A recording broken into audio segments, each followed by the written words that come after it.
नमस्कार साथियों, मेरा नाम है विपिन कुमार यादव और आप मुझे देख रहे हैं द सोशल डाइस शो पर। आज हम बात कर रहे हैं बिहार के नवादा में जो घटना घटी है उस घटना के बारे में।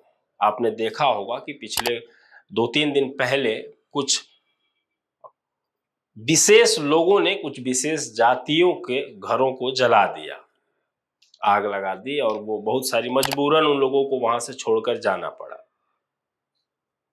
इस देश में आज के समय में, मौजूदा समय में बहुत सारे संगठन बन रहे हैं। सवर्ण जातियों के संगठन, ओबीसी जातियों के संगठन, मुस्लिम जातियों के संगठन, यहां तक कि एससी एसटी जातियों के भी संगठन बन रहे हैं। लेकिन क्या किसी संगठन ने इस उत्पीड़न या इस घटना के बारे में बताया?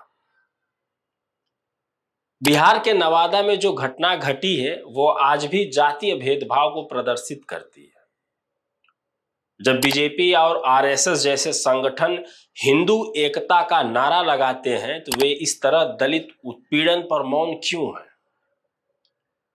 जातिगत उत्पीड़न और पूंजीवादी शोषण आपस में गहरे जुड़े हुए हैं। जब तक ऐसी जातिगत व्यवस्था को चुनौती नहीं दी जाएगी तब तक शोषण जारी रहेगा। बिहार के नवादा जिले में 18 सितंबर को एक भयानक घटना घटी। तथाकथित उच्च जाति के दबंगों ने कृष्णानगर दलित बस्ती में गरीब दलितों के साथ मारपीट की। पहले फिर 80 से 90 घरों को आग लगा दी गई। इस हमले में दलितों के घर जलकर खाक हो गए, उनकी संपत्ति नष्ट हो गई और उन्हें गांव से भागने पर मजबूर कर दिया गया। इस घटना ने यह दिखाया कि आज भी समाज में जातिगत उत्पीड़न और आतंक गहरी जड़ समाया हुआ है।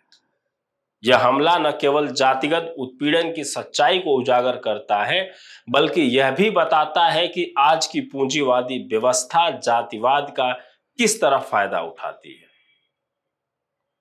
नवादा की घटना कोई एकाकी घटना नहीं है। ये कोई पहली घटना या आखिरी घटना नहीं है कि यह ऐसा देश में पहले नहीं हुआ था। भारत में दलितों पर होने वाले अत्याचारों का एक लंबा इतिहास है।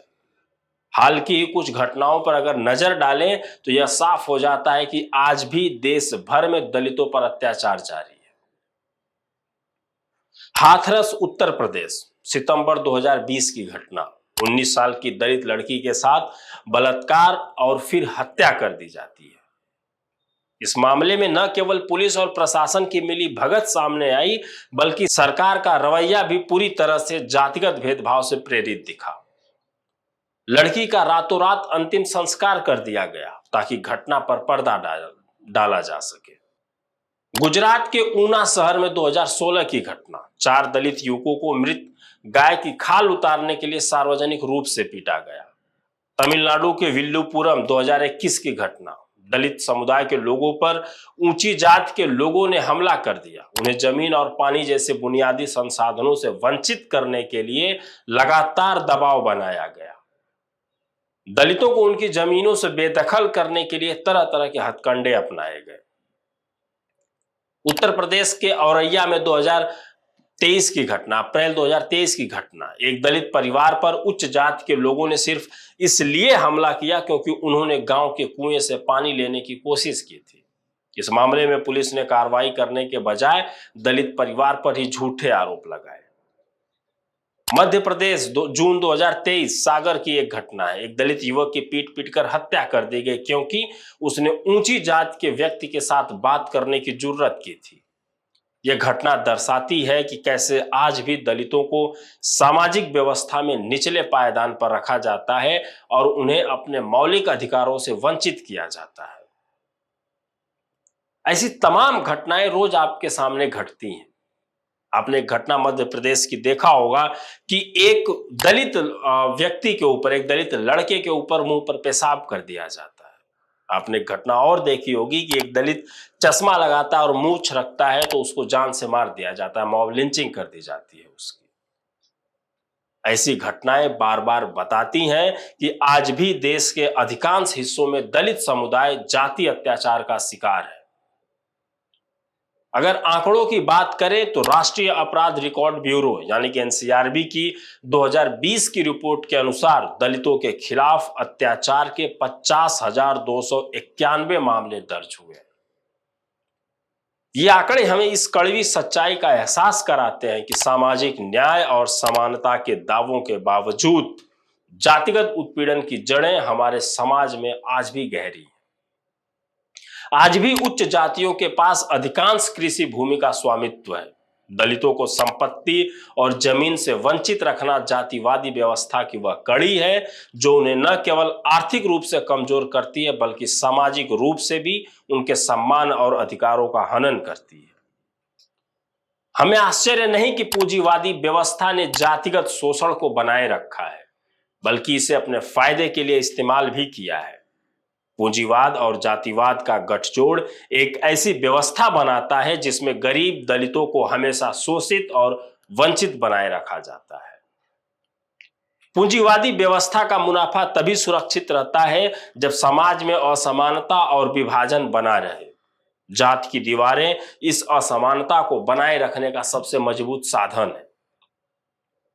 ऊंची जातियां, पूंजीपति और सत्ता में बैठे लोग मिलकर गरीब दलितों की जमीनें हड़पते हैं, उन्हें कम मजदूरी पर काम करने के लिए मजबूर करते हैं और उनके सामाजिक आर्थिक विकास को रोकते हैं।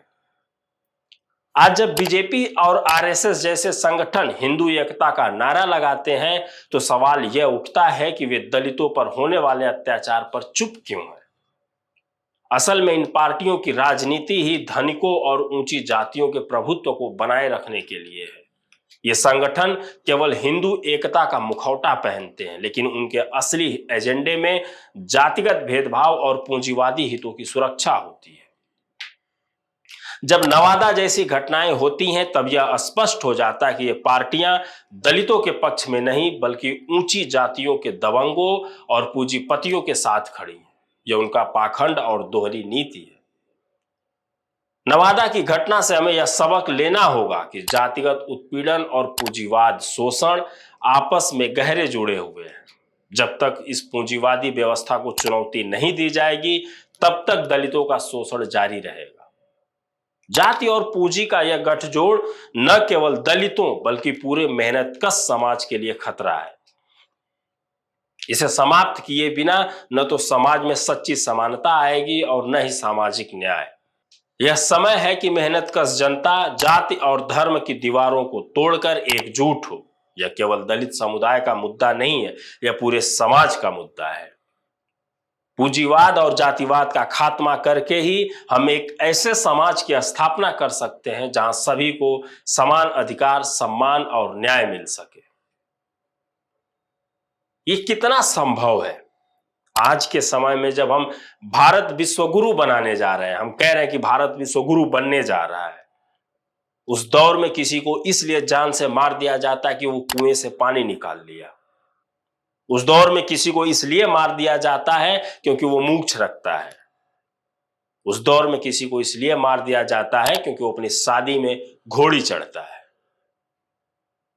कौन सी सरकारें हैं, कौन से लोग हैं जो हिंदू एकता का नारा जप रहे हैं।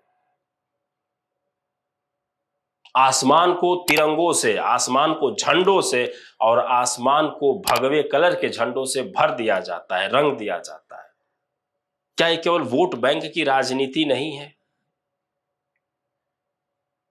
क्या ये केवल उन लोगों की राजनीति नहीं है जो लोग केवल पैसे के अधिकार पर जी रहे हैं, जिनके पास पैसा है, जिनके पास ऊंची ऊंची बिल्डिंगें हैं, जिनके पास अथाह पावर है? किसी दलित लड़की का रेप होता है, एफआईआर तक नहीं लिखी जाती है। कोई गरीब आदमी, कोई लाचार आदमी, कोई दलित आदमी पूरे हॉस्पिटल के चक्कर काट लेता है लेकिन उसके बेटे बेटी का इलाज नहीं होता है। एम्बुलेंस न मिलने के कारण 15 किलोमीटर दूर अपने बच्चे को कंधे पर लेकर जाना पड़ता है। कौन सा अधिकार मिल रहा है ये लोगों को? कौन सा सम्मान मिल रहा है और कौन सा न्याय मिल रहा है? क्या सरकार केवल जातिगत राजनीति करने के लिए ही सत्ता में है या केवल लोगों को बहकाने के लिए सत्ता में कि हमारा काम चल रहा है, जनता का जो मन हो वो करे। जनता को जागरूक होना होगा, जनता को सीखना होगा, जनता को समझना होगा कि आपके वोट की पावर क्या है।